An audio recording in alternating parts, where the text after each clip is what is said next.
Morning. It's time for our daily lectionary reading for Saturday, September 25th. That's right, 25th. What do we have today? We're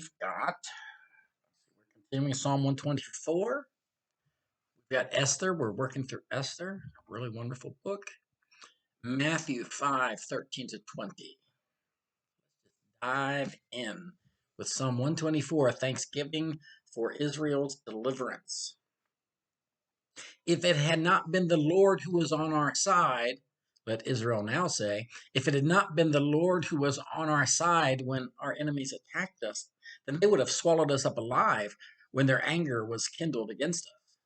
Then the flood would have swept us away, the torrent would have gone over us, and then over us would have gone the raging waters. Blessed be the Lord who has not given us as prey to their teeth. We have escaped like a bird from the snare of the fowlers. The snare is broken, and we have escaped. Our help is in the name of the Lord who made heaven and earth. All right, Esther 3. And historically, I have tried to ignore section titles because, again, sometimes they seem kind of arbitrary. Um, Chapter and verse breaks being pretty much modern um, affectation, addition to, however you want to put it. It was in the 16th century. So, we've had these scriptures for 2,000 years, but we've only had chapter and verses for 500. So they're a modern thing, and sometimes they break it in weird ways. They break things in the middle when they shouldn't.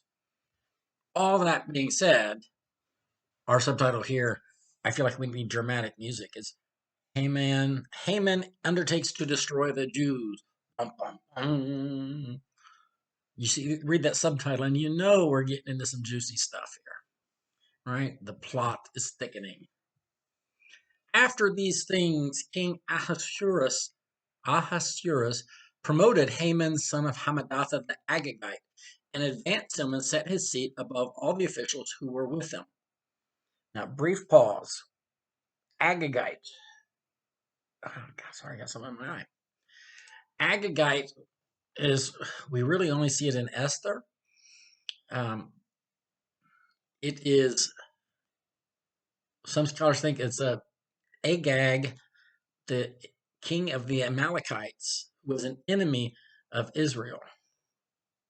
So Agag, the Agagite, is the descendants of Agag um, of Israel, which is a not so subtle way of knowing, even before it all happens, that Haman is going to be the one, even before you get to that subheading about destroying the Jews, that he is the enemy of the Jews. And all the king's servants who were at the king's gate bowed down and did obeisance to Haman, for the king had so commanded concerning him. But Mordecai did not bow down or do obeisance. And then the king's servants who were at the king's gate said to Mordecai, "Why do you disobey the king's command?" And when they spoke to him day after day and he would not listen to them, they told Haman in order to see whether Mordecai's words would avail, for he had told them that he was a Jew. And when Haman saw that Mordecai did not bow down or do obeisance to him, Haman was infuriated. But he thought it beneath him to lay hands on Mordecai alone. So, having been told who Mordecai's people were, Haman plotted to destroy all the Jews, the people of Mordecai, throughout the whole kingdom of Ahasuerus. I have another timeout here. Well, let's scrub at my eye for whatever's in there. Um, you may be seeing parallels here to other stories from the exile, most notably Daniel, where Daniel refused to pray to Nebuchadnezzar. He refused to pray to the king because he could only pray to God, and it was forbidden from his religion to pray to anyone but Yahweh. Um, in that case, the king himself punished Shadrach, Meshach, and Abednego, which it always bugs me because those are their Persian names, not their um, Hebrew names, and I can never remember their Hebrew names, and that bothers me. Um, but when you learn those stories as a kid, sometimes that's what sticks. And I learned that as Shadrach, Meshach, and Abednego. Um, and then Daniel. So you have the fiery furnace, and then we have Daniel in the lion's den, both because they refused to bow and do obeisance to anyone but Yahweh. We've got Mordecai doing the same thing. He is not going to bow and do obeisance to this guy. In the first month, which is the month of Nisan, in the 12th year of King Ahasuerus, they cast Pur, which means the lot, before Haman for the day and for the month. And the lot fell on the 13th day of the 12th month, which is the month of Adar. And then Haman said to King Ahasuerus, there is a certain people scattered and separated among the peoples in all the provinces of your kingdom. Their laws are different from those of every other people, and they do not keep the king's laws, so that it is not appropriate for the king to tolerate them. And if it pleases the king, let a decree be issued for their destruction, and I will pay 10,000 talents of silver into the hands of those who have charge of the king's business, so that they may be put into the king's treasuries. So the king took his signet ring from his hand and gave it to Haman, son of Hammedatha the Agagite, the enemy of the Jews. And the king said to Haman, the money is given to you, and the people as well, to do with them as it seemed good to you. And then the king's secretaries were summoned on the 13th day of the first month. And an edict, according to all that Haman commanded, was written to the king's satraps and to the governors over all the provinces and to the officials of all the peoples, to every province in its own script and every people in its own language. It was written in the name of King Ahasuerus and sealed with the king's ring. Letters were sent by couriers to all the king's provinces, giving orders to destroy, to kill, and to annihilate the Jews, young and old, women and children. Sorry, clicked on women and children in one day, the 13th day of the 12th month, which is the month of Adar, and to plunder their goods. A copy of the document was to be issued as a decree in every province by proclamation, calling on all the peoples to be ready for that day. The couriers went quickly and by order of the king, and the decree was issued in the citadel of Susa. Sorry, I'm just by the citadel of Susa, the king and Haman sat down to drink, but the city of Susa was thrown into confusion. Now, why they were thrown into confusion?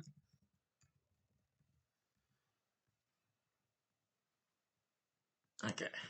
Yeah, you like the overkill here? They were ordered to destroy, to kill, and to annihilate. Which destroy and annihilate actually are synonyms. They mean the same thing. So we're not just going to kill them; we're going to kill them dead. All right, Matthew 5:13-20. This week, I'm actually kind of going off lectionary. I'm not doing Sundays. I'm not preaching on Sundays lectionary text. I'm actually preaching on this one right here. So we have two, and there are two sections here. The first one is salt and light. The second one is the law and the prophets. This is Jesus's teachings. Matthew 5 is the Beatitudes, on the Mount, all that good stuff. All those teachings in red letters that we should really, really, really pay attention to. I kind of there's a group they call themselves the Red Letter Christians, and there's a website, and the idea is they kind of give primacy to the red letters, which in many Bibles are the words spoken by God, particularly the words of Jesus. So when you flip through the Gospels, you'll see red whenever there's a quote of Jesus. And their thought process being, if we are Christians, shouldn't the words of Jesus be our primary lesson, our primary teachings? Everything kind of stem from them. And I got to say, I kind of agree with them.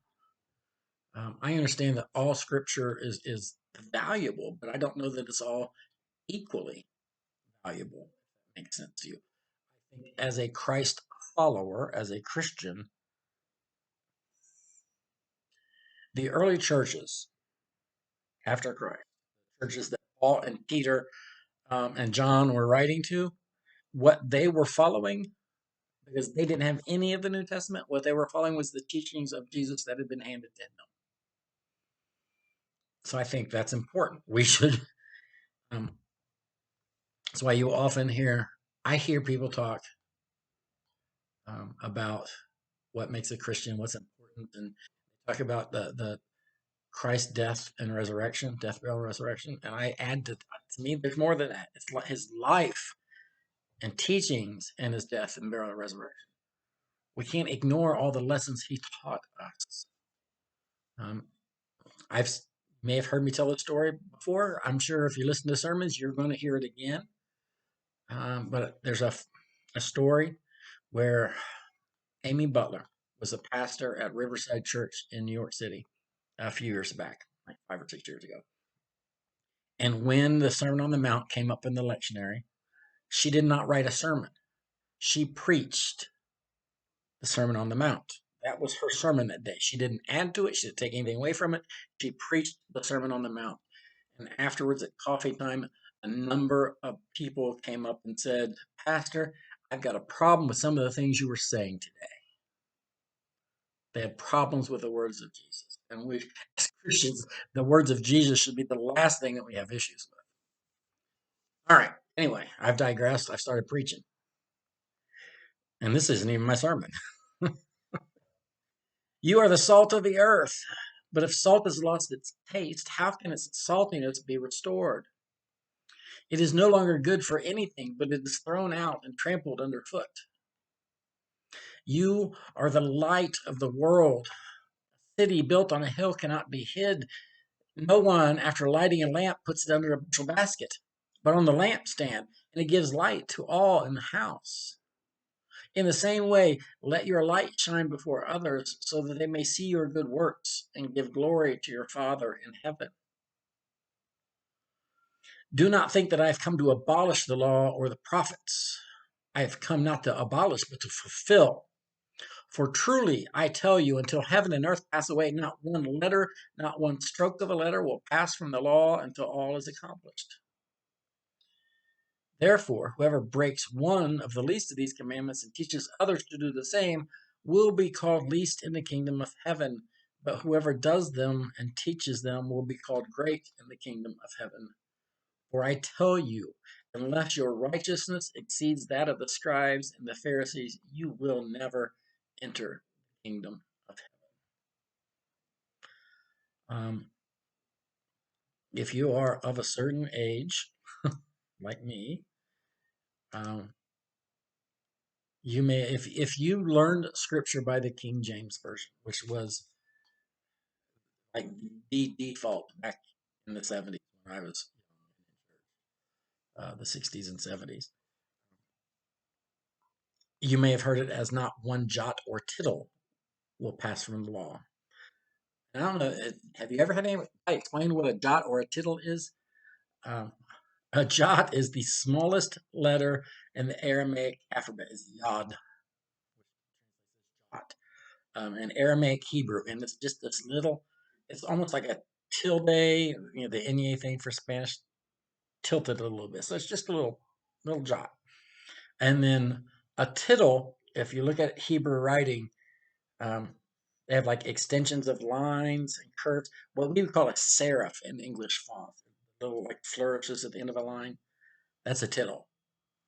So a jot and tittle refer to the actual writings in Hebrew, in Aramaic Hebrew. Right? The smallest letter, the smallest little flourish at the end of a line.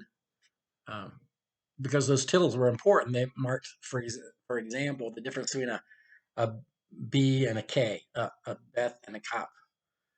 They look almost the same, except for almost like a C on its side, except a Beth has a tittle, and the Kop doesn't. It's just round. So that's what it means by no, not a jot or tittle. Nothing, literally nothing will be changed from the way it's written. And the light, one thing real quick, I don't know if it's in my sermon since I'm still working on that. Just like on the house, the lamp on the lampstand. Keep in mind, everyone lived in one room, basically. Your average Jew lived in maybe they might have had a separate bedroom for the parents, but in all likelihood not.